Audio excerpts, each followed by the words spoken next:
1984 was a weird year for pro wrestling, and that is because this is when Vince McMahon really starts to take over the pro wrestling world in America.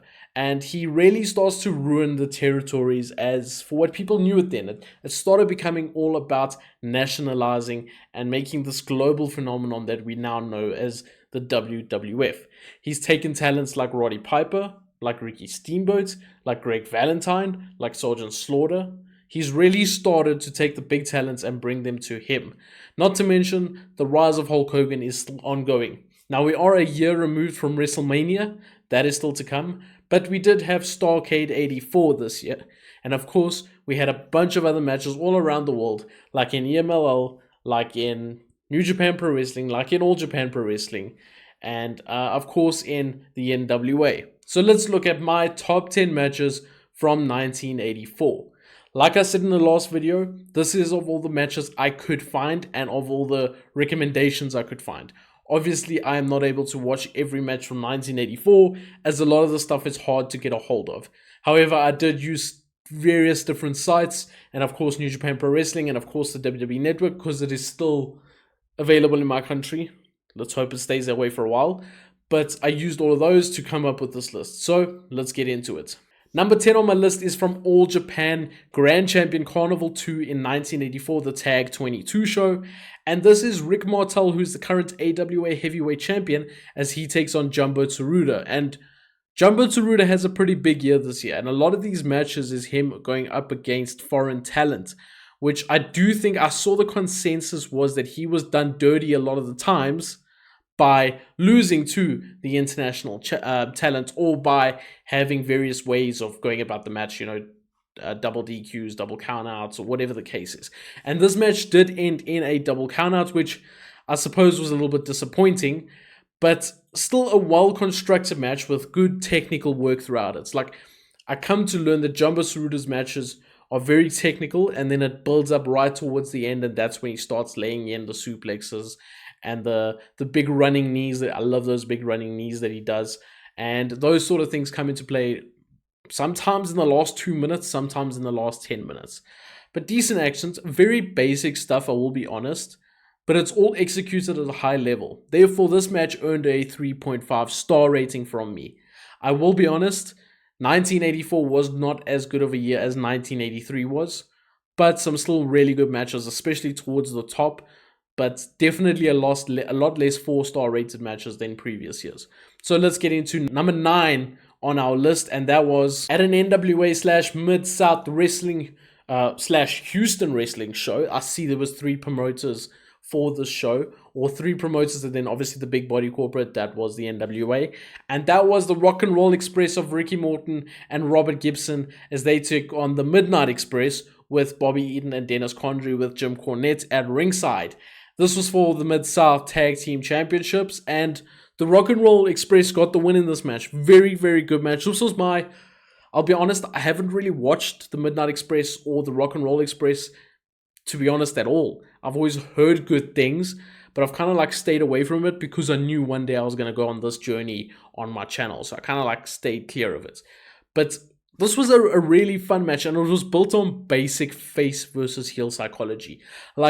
If you watch this match, it will kind of be similar to what you might get at a WWE house show, where a lot of fan interaction, a lot of stalling, and a little bit of arguing with the ref and telling the ref that this guy's pulling my hair, meanwhile he's not because he's the heel, and stuff like that. That's what this match was quite heavy onto, and that was different to everything else I've seen, because everything else I've seen was work rate heavy.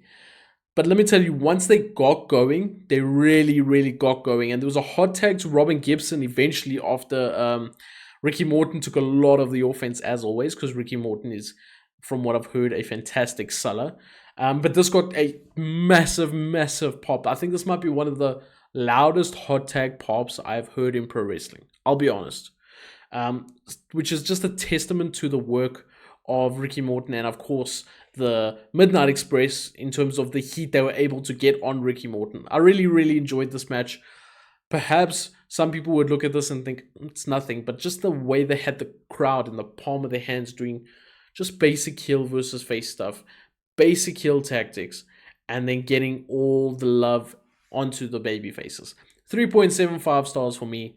I enjoyed this match.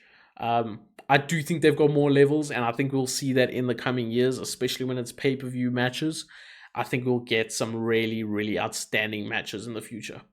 We then move on to number 8, which was a UWF year-end special tag 10 show. So UWF, I've come to learn, is very much a shoot style promotion at this era. I think it does come back later on in the 90s, and I think it's also very shoot style, but this is like, I think, the first edition of the UWF brand. And this is, forgive me for pronouncing these names, but Nobuhiko Takada versus Kazuyama.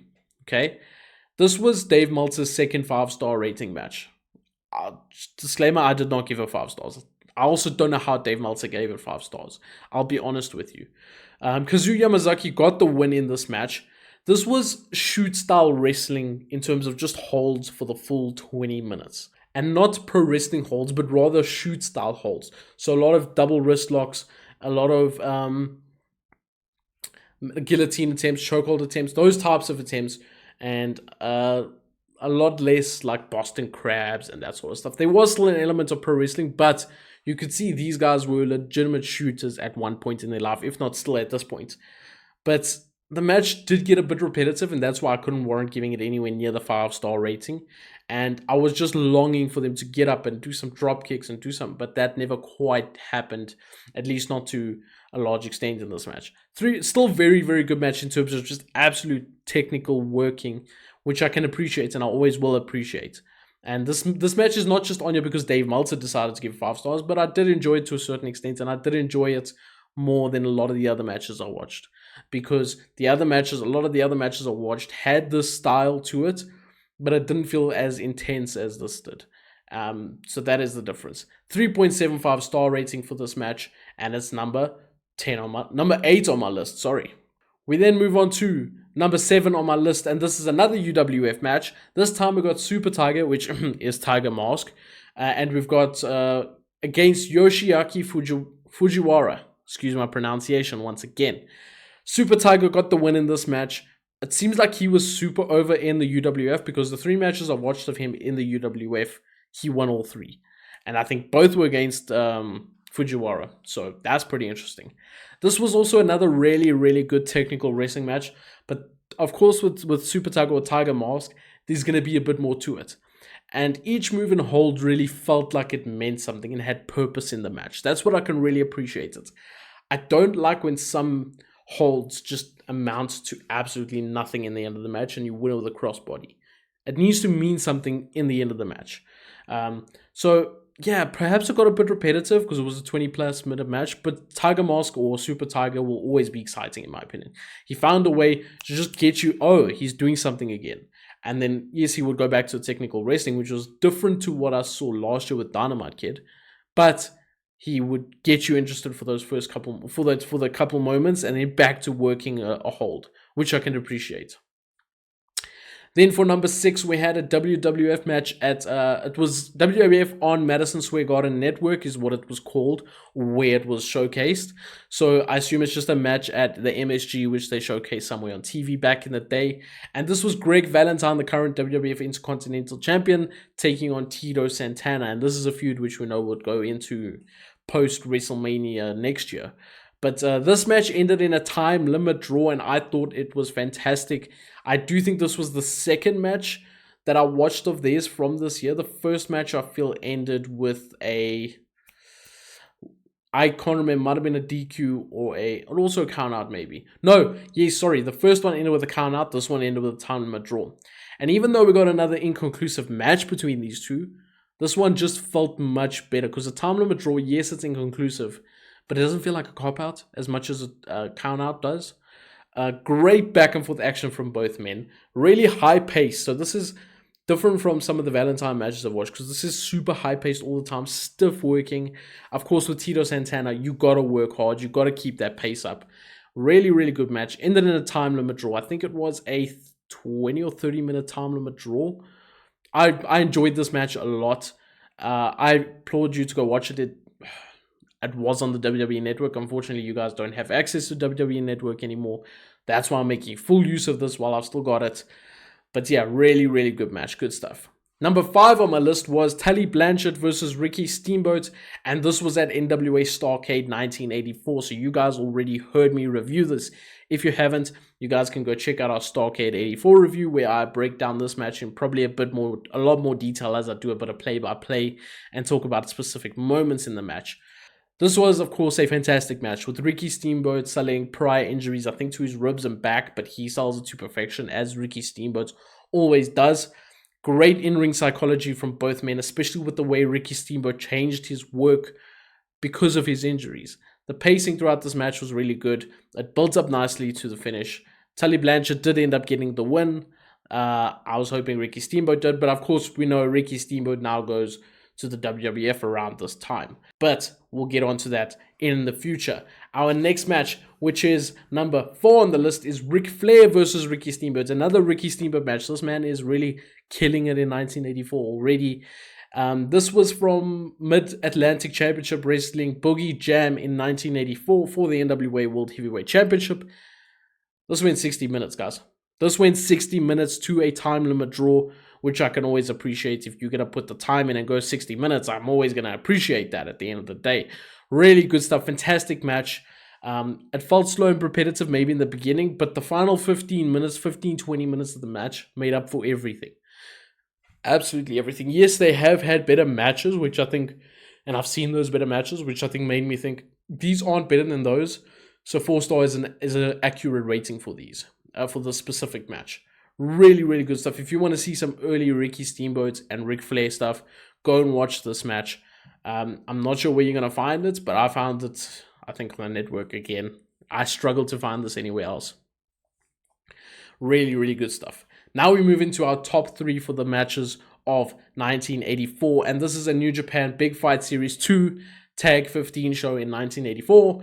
This was a gauntlet match, okay? How this worked is it's kind of different. It was a tag gauntlet match, but not tag teams, as in you've got 2 sets of teams. So one competitor from each team would face. If one loses, the next competitor from that team would face the guy that won. And it would just work that way. And of course, it ended with the last 2 guys being absolutely fresh, which was Inoki and Riki Choshu. And that's not the... Oh, no, that is the only match on this list, unfortunately. There were other matches, but I didn't find them as entertaining as I thought it would be between them 2. No, sorry, with Riki Choshu and a couple... I think Jumbo Tsuruta and Riki Choshu had a match. I think Inoki and Choshu did have a match maybe, and I didn't enjoy it that much. But anyway, this got a 4.25 star rating. The first 4 or 5 competitors were perfect. Let me read them out to you, actually. So in this gauntlet match, it was Antonio Inoki, excuse my pronunciation, Kinobu Kimura, Nobuhiko Takada, Tatsumi Fujinami, and Yoshiaki Fujiwara. This was they were then taking on Animal Hamaguchi, Isamayu Teranishi, sorry for pronouncing it wrong, Kunayaki Kobayashi, Riki Choshu, and Yoshihaki Yatsu.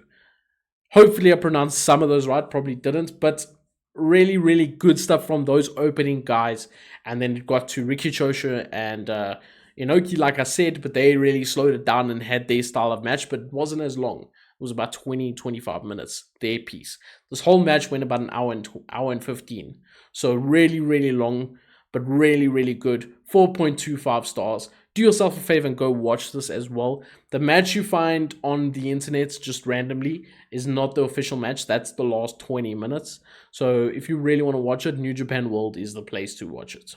We then had in second place AJPW Grand Champion Carnival 2 1984 Tag 5. We had Kerry Von Erich, the current NWA World Heavyweight Champion, as he took on Jumbo Tsuruta, which ended in a draw, and this was a best 2 out of 3 falls match. This was an absolutely fantastic match. Both Kerry and Jumbo adjusted their styles to fit each other. So Kerry worked a bit more. This was more of a pro wrestlers match for Kerry rather than his normal WCCW just all out fiery style. This was more, I need to work a slightly different style. Jumbo Tsuruta also didn't work holds as much as I've seen him do in other matches. He stood up and he laid strikes and he laid actually like different pro wrestling, more American style pro wrestling. And it was a good blend. And who would have thought Kerry Von Erich and Jumbo Tsuruta would have been such a good combo and had such good chemistry? Honestly, I did not think that going into this. Kerry's selling was superb throughout the whole match, especially when Jumbo Tsuruta started targeting the hand of Kerry Von Erich to stop him from using the claw. That was excellent. Kerry's selling was fantastic there. But unfortunately, the match, I think, ended in a double count out for the final fall, which meant that the match ended in a draw. But again, absolutely fantastic. This could have been a match of the year in most other years, and potentially should have been. Potentially, this second match I was blinded by, or this first match I was blinded by just the fun of it. But that was my favorite match, and to me, it was the best match, just because it was unlike most I've seen in 1984. And the very first match, the one that I'm talking about, was also at an MSG show, and that was in WWF, and that was Srgt. Slaughter versus Iron Sheik in a boot camp match. And I know a lot of people have mentioned this match before. A lot of people have spoken about this match. A lot of people have seen it. Not the longest match in the world. Not short either, though. It was good pacing. But this was an all-out warfare. This was bloody. This was violent. This was hard-hitting. Srgt. Slaughter, for a guy his size, taking the bumps he takes is absolutely incredible. Really, really fun match. The match ended with Srgt. Slaughter getting the win as he used the boot and took out Iron Sheik with his own boot, because obviously he's got that pointy bit. Really, really, really good stuff. The crowd was going absolutely wild for this match from the start. Bloody crimson masks, using weapons. This is unlike something I'd seen in the WWF in these times that I've been watching in these early days, and it was so much fun. This is not a classic pro wrestling match, but you know what? It got the crowd so going. It was fun. Got me on the edge of my seat. I was smiling ear to ear watching this. 4.5 stars for this match, and it is the number one match of 1984 in my eyes. Really, really fun. 1984 clearly not as good as other years, but still a really, really good year nonetheless. Iron Sheik and Srgt. Slaughter, you get the number one spot. So with that being said, that was my top matches of 1984. If you guys enjoyed this, let me know down in the comments. Let me know if you guys had any matches that you preferred from 1984 or how you would have rearranged this list. With that being said, we'll see you guys next time for WrestleMania, the very first WrestleMania. So stay tuned to the channel. I do think this is actually going to come out tomorrow if you are seeing this on upload date. So keep that in mind.